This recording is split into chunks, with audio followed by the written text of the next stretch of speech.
I can grab screenshots from the talk.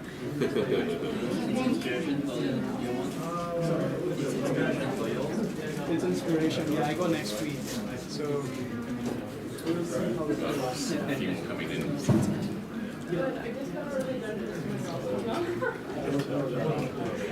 The stream is up and running, so whenever you guys want to go.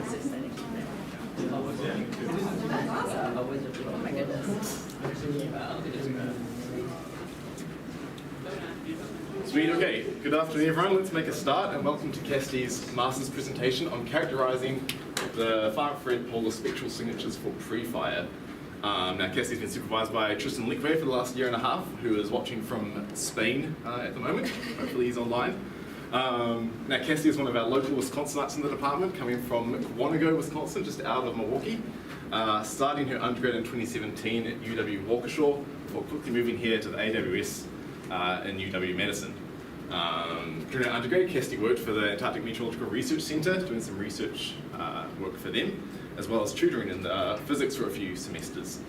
And Cassidy joined us here in 2021 in grad school with the UW Fellowship with Tristan Liquve on the Prefire team, which you'll hear a bit more about in the next hour. But as outside of university, Cassidy is the most devoted cat mother to little Rhea. Yes, you'll show her this later. But then most excitingly, the big news is that Cassidy has just accepted a job as a, get this right, a satellite product specialist at the NOAA Cooperative Institute for Satellite Research, atmospheric research, CERA, in CSU Fort Collins. So huge congratulations for that. I'm sure we all wish you the best for your future endeavors in atmospheric and satellite science. So take it away. Sweet. Thank you, Hamish, and thank you all so much for coming. So yeah, today I'll be doing my presentation on my master's work, and it's titled The Characterization of Far Infrared Polar Spectral Signatures for Prefire. So this will be slides that will come up as my transition slides. In the background, we have each one is a different automatic weather station from the AMRDC, and this will just be my outline that I'll be going through. So I'm going to first start out with the introduction, just introducing polar climates, the far infrared kind of gap of measurements, and then also what Prefire is. So to start out, why do we want to study polar climates? The global climate relies on the poles to regulate the climate. It acts as a sink to excess solar radiation received at the tropics, and that transports, so just more emitted long-wave radiation at the poles than they receive. And so this results in net energy deficits at the poles. So the Arctic emits 2.4 times the energy they receive, and the Antarctic emits about 2.8 times the energy received. So we want to understand the full spectrum of long-wave radiation, and to do that, we want to understand the full spectrum because we want to, fully characterize the anthropogenic climate change, and just knowing how the poles are evolving is great for knowing how the global energy balance works. So what we're lacking in the long wave portion of the spectrum is this part of far infrared observation. So over 99% of long wave radiation occurs between 4 microns and 100 microns, and far infrared radiation, which we're defining to be over 15 microns, accounts for about 50% of the global outgoing long wave radiation. So that's kind of this black line here, and then it increases to be about 60%, or just, so let's see, 53% in the Arctic, that's this red line, and then 59% in the Antarctic. And so to the left of that line is where we have not had measurements before. This is the far infrared portion from 15 to about 55. And so these are not real measurements, these are extrapolated from AIRS, the sounder on the Aqua satellite. And so the implications for us not having these measurements is that we don't have accurate models of, not accurate, but we don't have fully accurate models of water vapor, surface emissivity, cloud properties. They rely on the complete spectral measurements for us to fully characterize that long wave portion of emitted radiation. We can also better understand Arctic warming, rate of ice melt, and global energy balance. So that's where Prefire comes in. So Prefire stands for Polar Radiant Energy in the Far Infrared Experiment. So it'll be 2 CubeSats that are launching in April of 2024, and they have a lot of polar intersections. But we'll be getting data from the whole Earth, but since we have a lot of those polar intersections, we can see a lot about what's changing in the far infrared portion at the poles. And so these satellites will measure mid and far infrared radiation between 5 and 55 or 54 about microns, and then those novel measurements will be the wavelengths above 15 microns. These satellites are going to live for about 1 to 2 years up in orbit, so we're kind of going to have these hourly and seasonal timescales of measurements. And it'll have these 8 footprints here. Each satellite will have 8 footprints, and then this is kind of what the response looks like. We're going to be seeing a lot of plots like this throughout the talk. Each of these blue boxes is kind of a TIRS measurement, and so TIRS stands for thermal infrared sensors. And it's basically just the response, the radiances, which we can also get the brightness temperatures from. And so this is what the Prefire satellite looks like. On the left is with its wings closed. I've been told it's about the size of a family-sized cereal box, and then on the right is with those wings open. And again, there are 2 of them. So that's just a nice picture so you can know what's getting launched up into orbit next April. And then this is what my thesis question will be. So I'm wondering, what will Prefire see or measure in terms of annual variability, inversions, surface type changes, and cloud presence? So that'll be this is kind of the outline of my results section 2. So before we get into that though, I want to talk a little bit about the data and methods. So first, I'm going to start out with the Antarctic Meteorological Research and Data Center, or the AMRDC.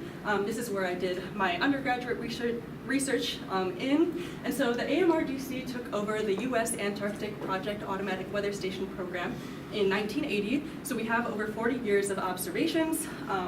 And about 60 stations are associated with UW-Madison, and so those account for over half of currently active automatic weather stations, or as I'll call them, AWS. And so on the left here is the plot of all international weather stations that we could potentially use to validate Prefire measurements. And then on the right are the automatic weather stations associated with UW. So all these locations are where we're pretty much going to get data, within real time. And and there are no currently active Greenland automatic weather stations through UW. They had 8 kind of in the 90s, but they've all been since decommissioned. But I'll get into Arctic stuff in a second. And just a little bit more about AMRDC. Like I said, we're pretty much getting this data in real time within 24 hours via Argos and Iridium satellite systems. And then the data is quality controlled within a month.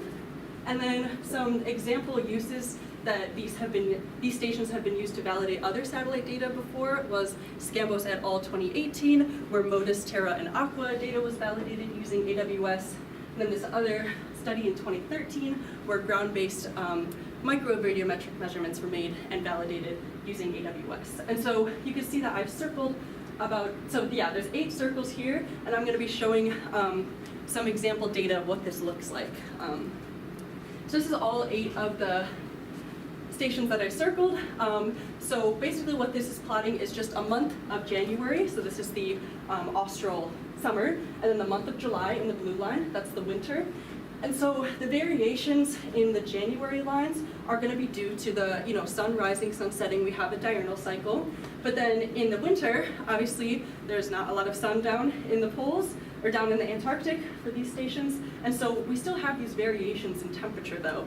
So these variations are going to be due to kind of synoptic scale systems coming in and changing the weather. So it's very interesting. Like we have these very, very high variability stations like Dome C2, but then very low variability with Dismal Island. And so and this is a coastal station, and then this is an inland station. And so you can see I boxed these 2. I'm going to be focusing on these 2 stations for when I actually simulate the Prefire data. This is just a picture of Dismal Island. You can see it's on the coast. This is our ocean, kind of least variable site, as we saw with the temperature time series. And on the right, this kind of moody picture of Dome C2. It's just up on the polar plateau. So.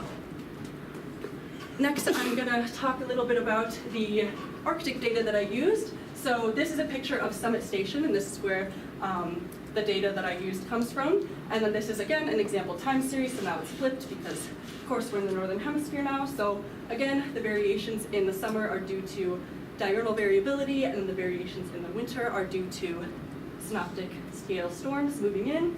And then this is all of the potential research stations that we have that we can also use to validate the Prefire data. And then the one that's circled is our Summit Station here that we'll be using in my Prefire simulations. And this data is also called ice caps, is where it comes from. Okay, so next I'm going to talk a little bit about the principal component-based radiative transfer model, or PCRTM, also known as just the high spectral response. And so this is the model that I use to simulate Prefire data with those 3 automatic weather stations. I'm going to kind of go through this, just kind of pretty much read it. So we have our surface observations go in as an input for surface temperature and surface pressure from those stations I mentioned. We get reanalysis data through ERA5 of vertical temperature profiles, humidity, and ozone. And then standard atmospheric profiles, it just changes for polar summer or polar winter, and those are just various atmospheric constituents. So you can also change the surface type, which will be a topic we'll get into soon. And the different types of surfaces you can put in are water, fine, medium, coarse snow, or ice. And then we also have cloud types. So we can put in an ice or liquid cloud, and we have to specify what the optical depth is, what the effective radius is, and then the level in the atmosphere that it will be at. And then just some observer specifications too, just top of the atmosphere, sensor zenith angle is 0. And so this model will output brightness temperatures for 5400 wavelengths. So this is very high spectral resolution. And then so 5100 are in that Prefire range, that 5 to 55 micron range. And then further, there will be calculations on the output data. So the spectral response function will make it so that these brightness temperatures are specific to Prefire in those 54 TERS channels. So that's just a little bit about PCRTM. This is just an example of what an input looks like. We have to interpolate at the top of the atmosphere, so that temperature kind of goes down. Water vapor already is pretty much at 0 grams per kilogram, and then ozone also goes to 0 at the top of the atmosphere. And you probably can't see too well, but also at the surface, we're interpolating to the actual observed surface temperature. We're not taking surface temperature from ERA5. We want it from those automatic weather stations. And then this is what an example output looks like. So this is that PCRTM first output where we have 5400 wavelengths, but I cropped it to just the 5 to 55 range. So this is wavelength versus brightness temperature. And I'm going to go into a little bit more depth about what this is. So if you haven't had a radiation class in a while, we're just going to have a review here. So there are many different absorption channels and then transmittance channels. So just starting out at this lowest wavelength here, we have a high absorption channel of water vapor. So once the temperature goes down, then the readings are being higher in the atmosphere, colder than the surface. And so that's what this area is here, the transparent window is seeing pretty much to the surface. We also have our ozone channel here at about 9.6 microns. And then about 15 microns, we have our carbon dioxide channel. So it kind of goes down there. All of that is getting absorbed high in the atmosphere. And then our partially transparent window is from about a little past 15 and then to about 25. And so when these lines jump up, it's seeing more towards the surface, more like this transparent window channel. And when the lines jump down, it's seeing more like water vapor. And that's exactly what's going on down here. It's just a lot of water vapor absorption. So I have this line here because pretty much past 25 microns, the atmosphere is virtually opaque because water vapor is just really absorbing. So you're really not going to see any sort of surface situations going on out here. And then again, the greater than 15 microns is our novel far infrared measurements. So that's just a little bit of a review of important absorption bands in the far infrared. And then to get from the high spectral PCRTM to the 54 TERS channels that are specific to Prefire, we have to use spectral response functions, or SRFs, to convert. So this is our PCRTM line, so to convert from PCRTM to our TERS wavelengths. And so that's what these lines are here, are our spectral response functions. And so they average over particular wavelengths to just get one reading. And it's not as high spectral as PCRTM, but it's still gives us information in the far infrared. And so when these lines are a bit broader, it's a bit more of a mid spectral resolution. And so, if you were to think about an AIRS measurement, that aqua sounder measurement, then these would probably be a lot skinnier because that's very high spectral. But Prefire is kind of a mid spectral resolution. And then the brightness temperature sensitivity is about 1 Kelvin. So we can confidently say, if we have a measurement that it's correct within 1 Kelvin. And then these bottom two are just about the noise, the signal to noise. It's really not that important. It's just spectral response functions help us convert from PCRTM to our TERS channels. And so then this is what our TERS looks like now. We have these plotted on top. There's 54 of them. So we can see we kind of have some resolution in that water vapor channel, definitely some in the transparent windows channel, a little bit in the CO2 channel, and then a lot in the water vapor channel. We're really interested in seeing what the water vapor is up to. I'll just show you a couple more examples. So this is our Dismal Island station that's on the coast. It's going to be warm, and so once we move to Summit, if you could see, switching back and forth between these, this one is obviously very much colder, and it's a lot drier too. So you can see that the temperature kind of evens out here. There's not a lot of water vapor to influence these retrievals. So this is just another example, and then we'll have the TERS pop up on top of that. And then I'll just show you one more example of Dome C2. So now the one before was winter in the northern hemisphere, and now this is summer in the southern hemisphere on the plateau. So you can see, again, it kind of warms up a little compared to Summit Station, and this is just an example of what the output looks like. So high spectral and TERS, specific to Prefire. So that's a little bit about PCRTM. And so now we are going to jump into the results. So I'm going to be talking right now just about clear sky results. No clouds yet, so we'll be going over the annual cycle and kind of seasonal cycle, effects of inversions, and extreme events, which I'm kind of defining just as surface type changes. So starting out with the annual cycle, this is the surface temperature plotted from each of the automatic weather stations, just to get you an idea of what the surface variability looks like. So Dismal Island, again, not too variable, and then this arrow here is just to point out that we have our maximum temperature for this year. Oh, and all this data is for the year of 2012 is what it's simulated for. So it's like if Prefire were to have flown over in 2012 is what this is. So anyway, so this is the warmest temperature of 2012 between 3 stations of 5.6 degrees Celsius. We have our coldest temperature at Dome C2, which is negative 81 degrees Celsius. We can definitely see this variability coming in a lot more at these inland stations. And then another thing I want to point out is that these stations are at different elevations. So Dismal Island is pretty much at sea level, it's at 12 meters. And then Summit Station and Dome C2 are very similarly at 3,200 meters. So this is kind of our moistest station. It makes sense because we're right next to the ocean. Dome C2 is kind of our driest station. We're really high elevation. There's just not a lot of moisture there. And then something else I want to point out, which will come back later, is that Summit Station the Greenland ice sheet in general had a very large surface melt event, and so about 95% of the surface ice melted in Greenland. So that'll come in later when we talk about surface type changes, but right now we're just talking about the annual variability. So this is the high spectral PCRTM compared to the mid-spectral TERS. So this is Prefire specific, this is just the model. And so basically what's important here is we see that even though TERS, with these samples, this was on the order of 1e to the 3s, 10 to the 3, and then this is on the order of 10 to the 5.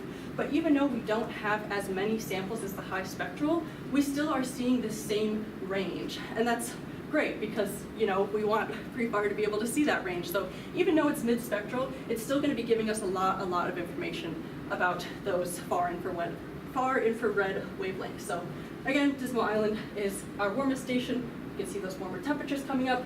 Summit Station is kind of in the middle, and then Dome C2 definitely has our coldest temperatures. And so this is a plot, these are plots of the 54 TERS channels connected to each other with a line.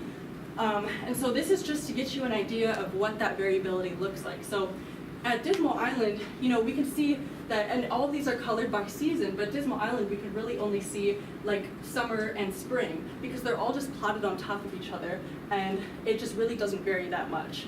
We can see that the transparent window channel is pretty much always going to be warmer than the dirty window channel, which is always going to be warmer than the water vapor channel. Not always, but for this year, it was always warmer than that.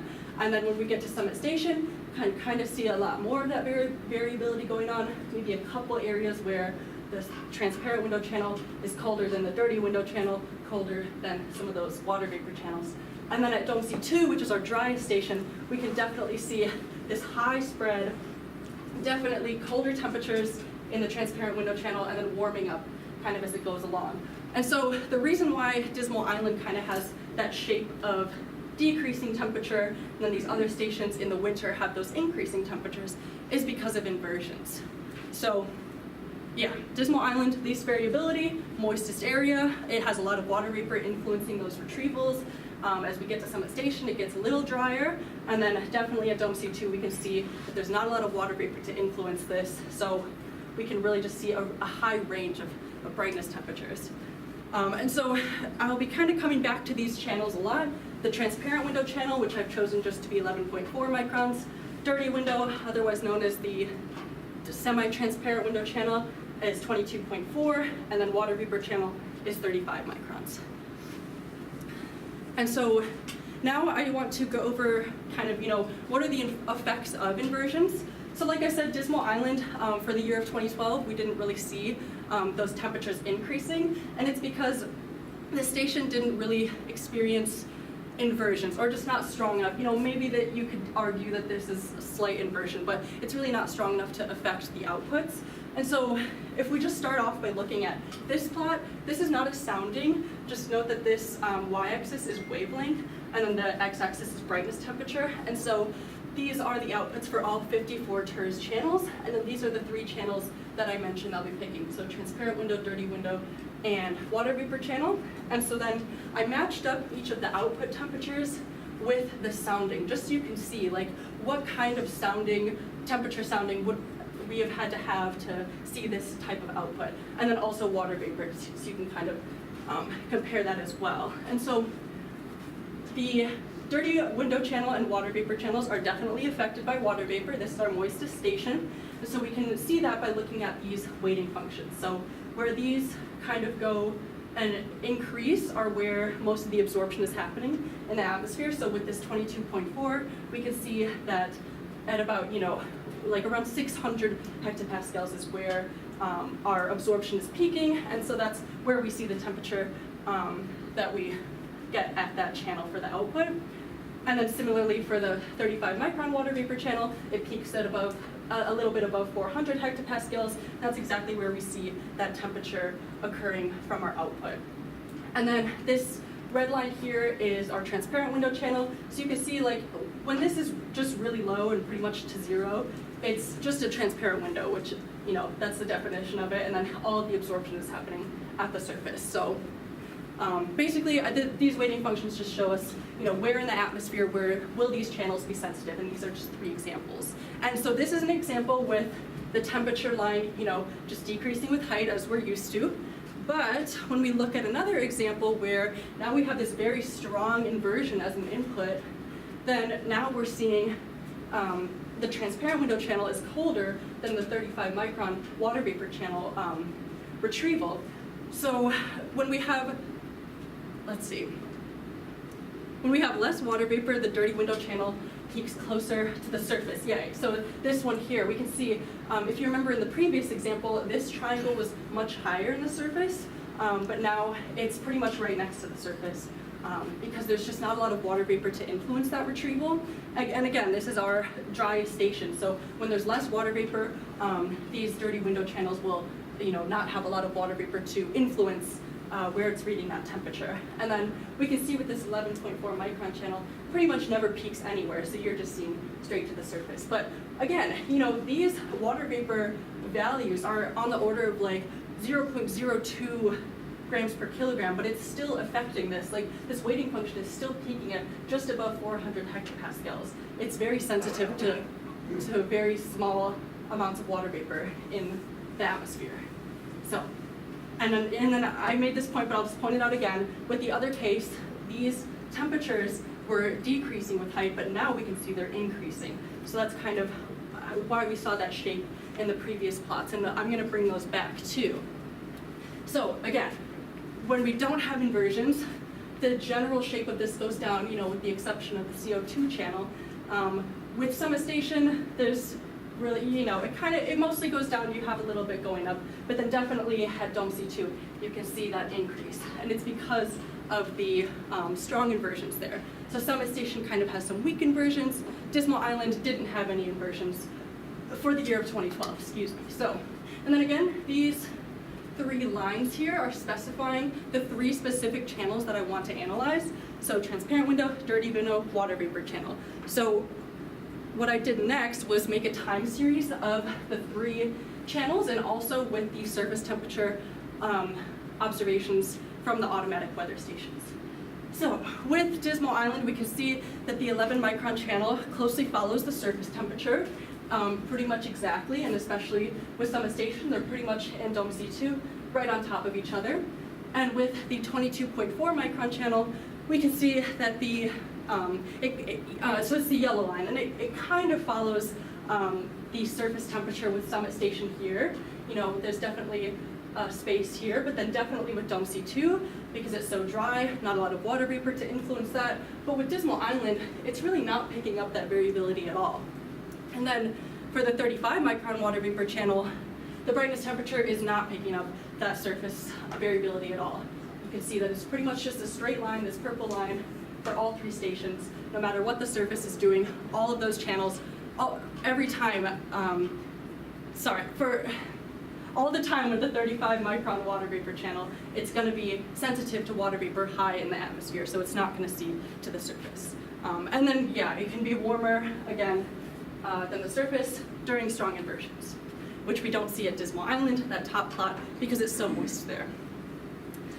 So moving on to the next topic is surface type changes.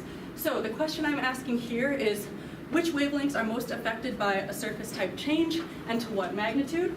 So this data can go in as an input to the PCRTM model from Zhenglei Huang's paper in 2016. It's this data set of all surface emissivities, and I think it even goes further past 55, but again, Prefire is not seeing past 55, so that's why it's cropped there. So these are the 4 different surface types that I'll be simulating, which is fine snow, this red line here, medium snow, the orange line, water, which is the blue line, and ice, which is the gray line. Just one second, I'm going to take a drink of water. Okay, so starting out with Dismal Island, I decided to see, what would have happened if one of the Prefire CubeSats flew over Dismal Island and there was a water surface, and then, since the temperature goes down, what if it froze? And then the second CubeSat flew over and, took data in. Would we have been able to see, this change in surface? And also, this plot was created by Natasha, so thank you, Natasha. This is a real, simulated Prefire CubeSat intersection. So, starting out with the time 1 and time 2, this is just between these 2 times if nothing changed. If we just had water surface for both types, then this would be the magnitude of difference. Like the highest difference would be the difference in the surface temperature. We can see that in the transparent window. But what if at time 2, instead, we actually had an ice surface instead? So you can see it's pretty much plotted on top of the water surface, but with these slight differences there. So let's take a look at the actual difference and see what's going on. So we can see that the largest sensitivities are occurring in that transparent window channel. Brightness temperature difference is on the order of 2 Kelvin. And then we have slight differences going on as well in the dirty window channel. But like I said, the brightness temperature sensitivity is about 1 Kelvin. So, it might be a bit hard to be able to resolve that. It's about 0.5 Kelvin. And then beyond about 20 microns, we really see no difference. It's essentially the same. The difference is negligible. And then also this plot down here is just showing you what is the difference in emissivity that corresponded to that difference in brightness temperature. So this is one case. We're going to do 2 more surface type changes. So, like I mentioned before, Summit Station had a large ice melt event in 2012, surface ice melt event in 2012, and 95% of the surface ice sheet melted.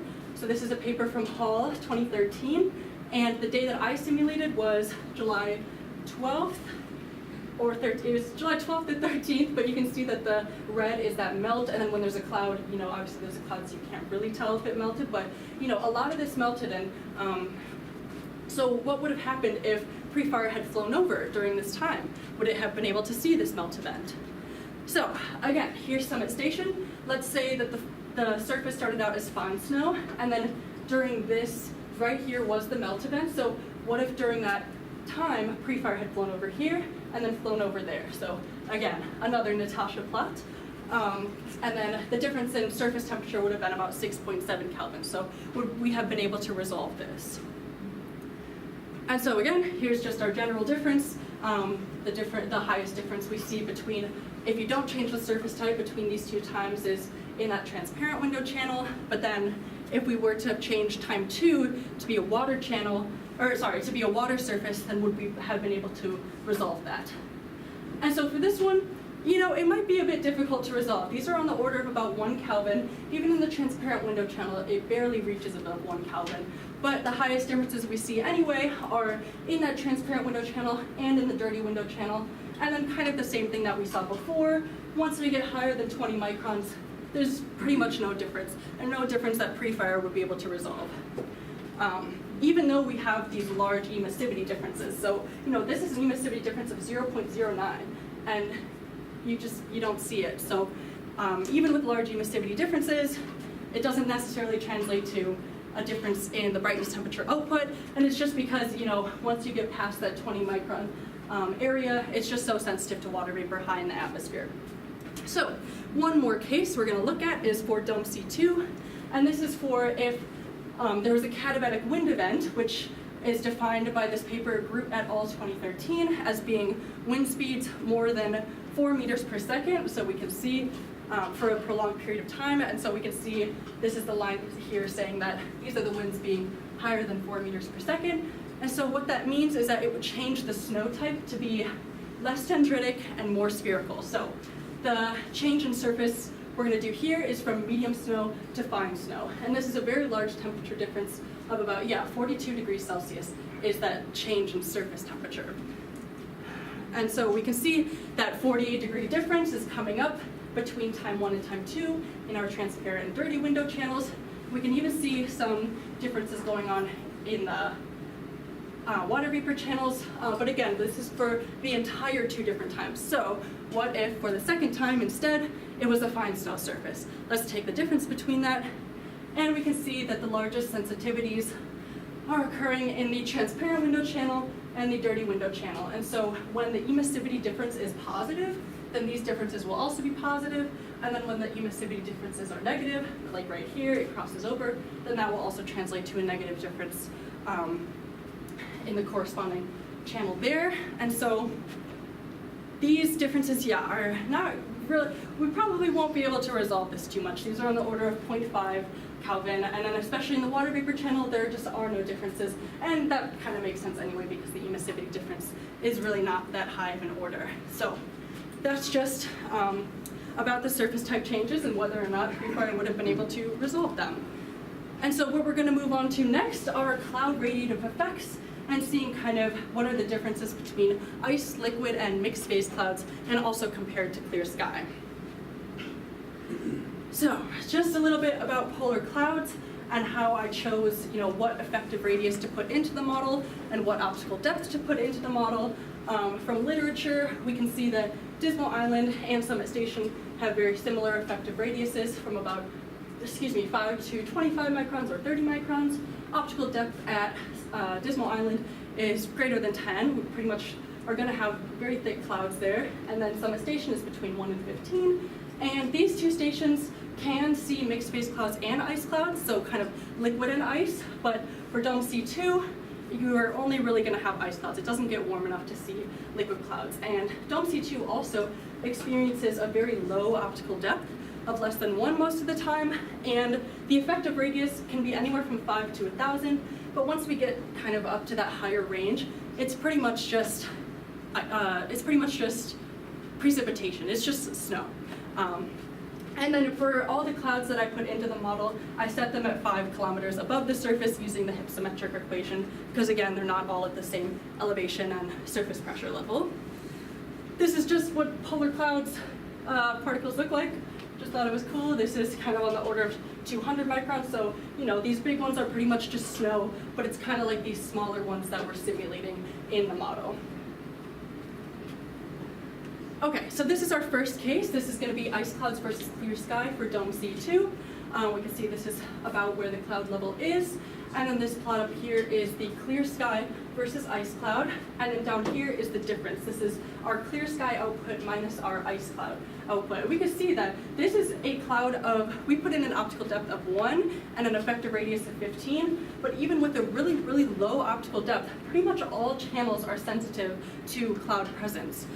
Window channels are seeing most of the difference. This is like 10 Kelvin, and then it kind of decreases as you get down to those water vapor channels, but you know, every single channel is sensitive to whether or not there is a cloud.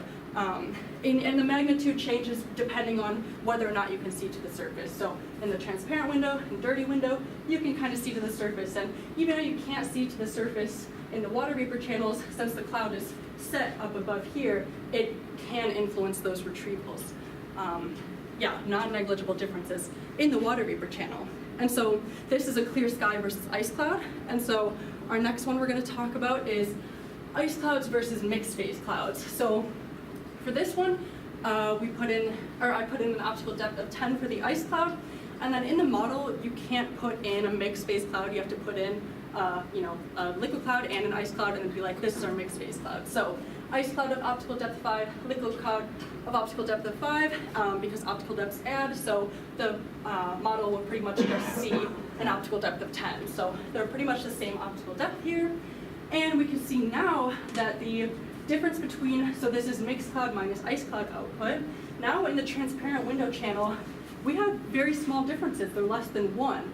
But now in dirty window channel, we have our largest differences on the order of about 3 to 4 Kelvin.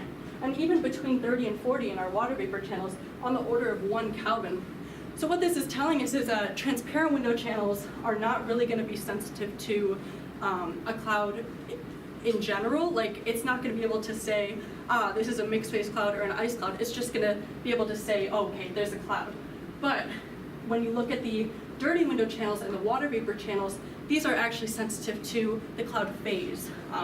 That's what this is showing us here. So yeah, we definitely can, well, maybe not definitely, but you know, it's on the order of 1 Kelvin, so this could be something that we could resolve, especially with a thicker cloud. Okay, so then the last cloud topic that I'm going to go over is just an ice cloud versus a liquid cloud. So all we change between these two is if it's an ice cloud or a liquid cloud, they have the same optical depth, same effective radius, set at the same level.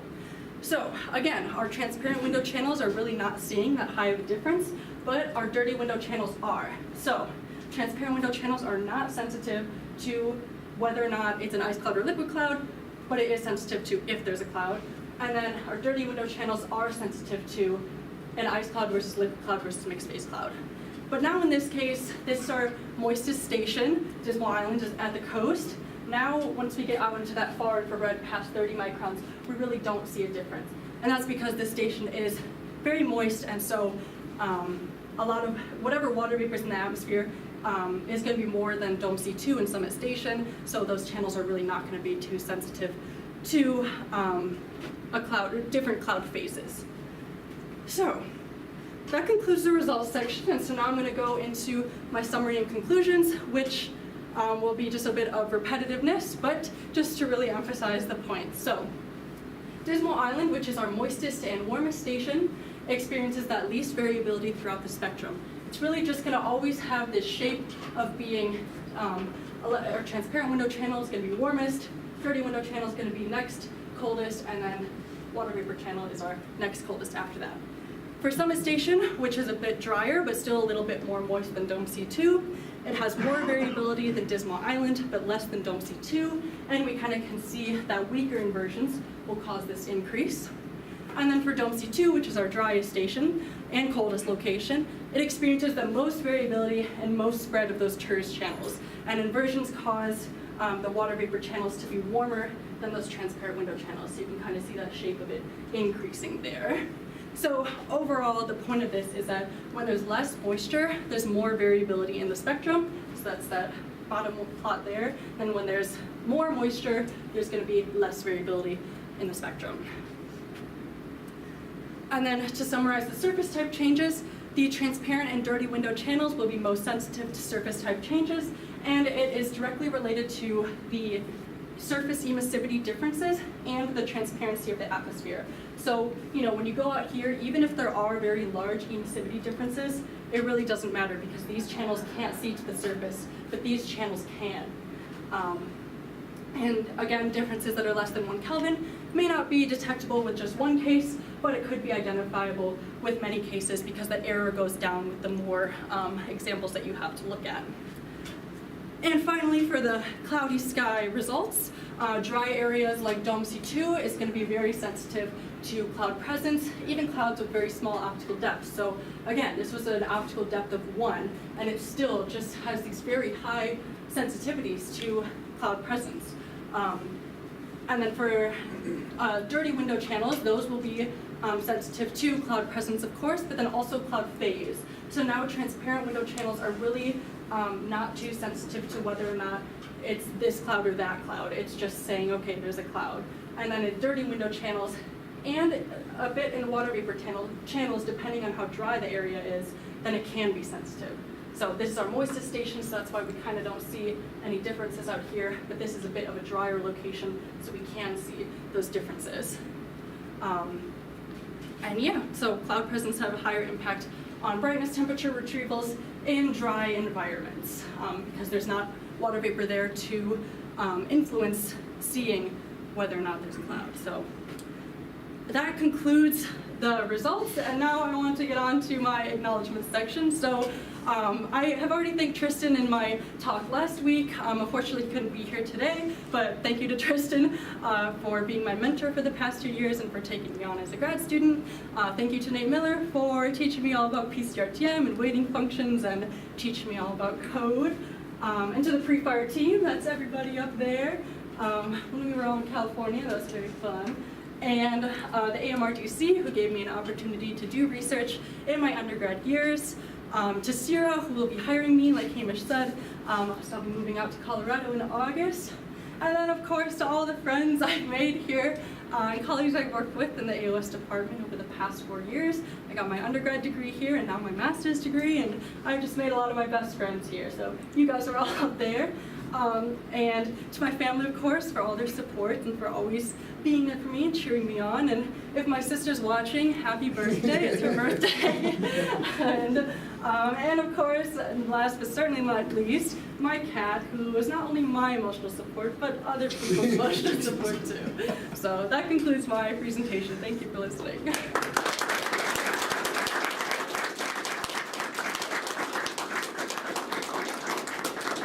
Any questions for Cassidy?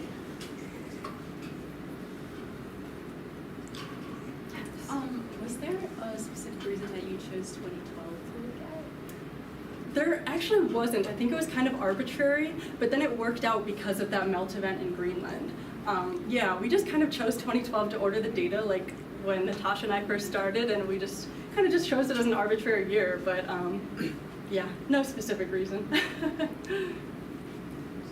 I have a question. A few slides back, when you summarize the temperature, brightness, a function of the wavelength depending on the free station, for the Dome C2, yeah, this slide. For the Dome C2, you say twice that the temperature brightness is increasing with the wavelength, and for me it's not clear at all. Yeah, so I guess I meant to say, like, especially in the winter is when it is. So we can see it's kind of these blue lines. So yeah, obviously it's not increasing here. In the summertime, it's definitely decreasing. But down here, we can see that the transparent window channel is slightly colder than the dirty window channel, which is slightly colder than the water vapor channel. It's increasing in those bluish lines down there, but not for the full spectrum. And we can also kind of see this here. It's like, I know it kind of looks straight, but it is it's colder. And if you think about back to that inversion plot I showed, you can definitely see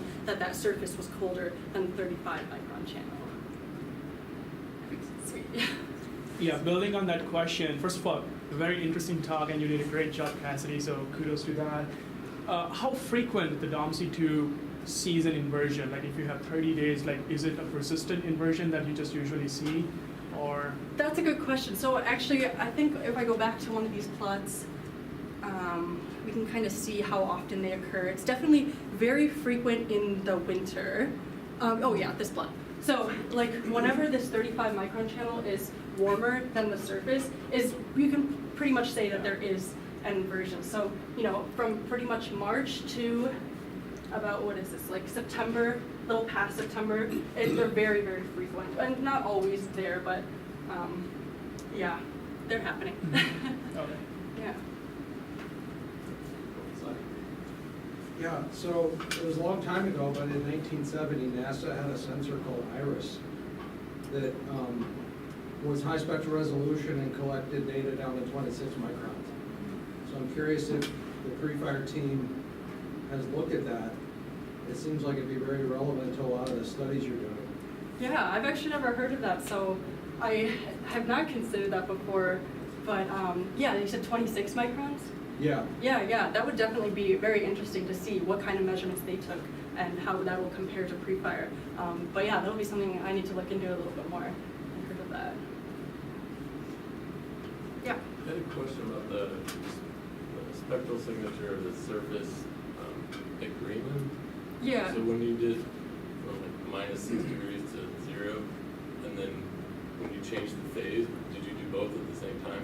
Like the temperature difference and the phase change difference? No, yeah. So are you talking about for the surface changes?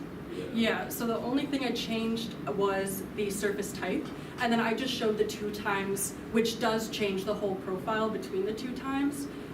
But then I just take the difference between time 2 with only the surface change to get just that difference with no change in surface temperature or anything else.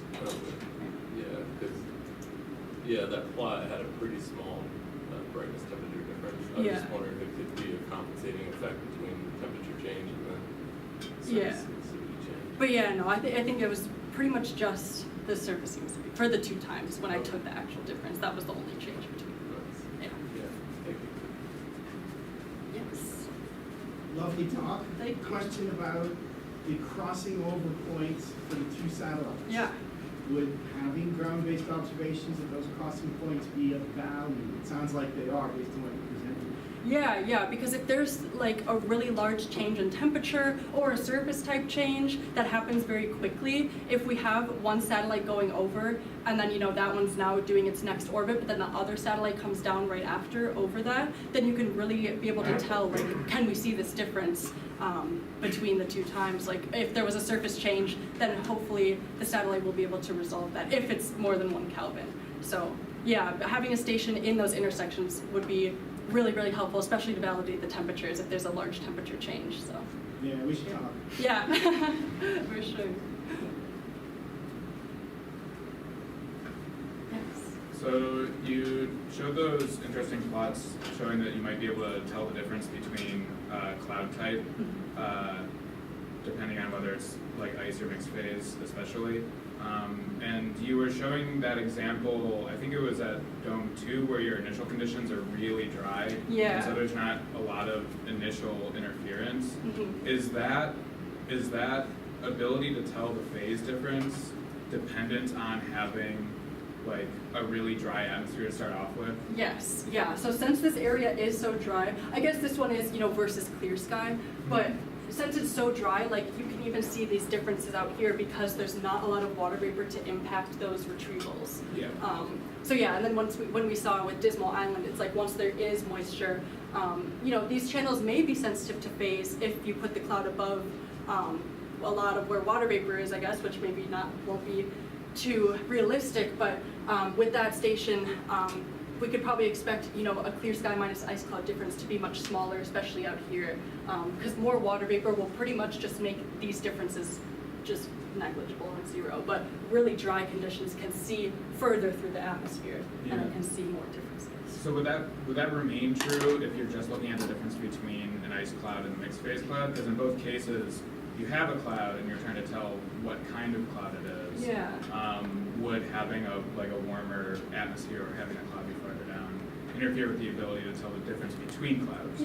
That's a great question. Yeah, I think with Dismal Island especially, which is the moistest one, like if we put a cloud really close to the surface and then change the type, I would guess that these channels just pretty much wouldn't be sensitive still, because it's just like, you know, any water vapor that's on the order of like 0.01 grams per kilogram is gonna impact that and pretty much just all get absorbed before the satellite can see further down. So yeah, more moistness means less differences.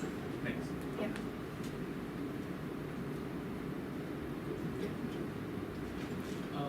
In your model inputs, you said you used vertical temperature profiles from Aero 5 and then you replaced the surface temperature. Did you adjust the whole profile based on the surface, or was it just replacing the value? Just, so yeah, it's just replacing that surface temperature and then using the profile from Aero 5.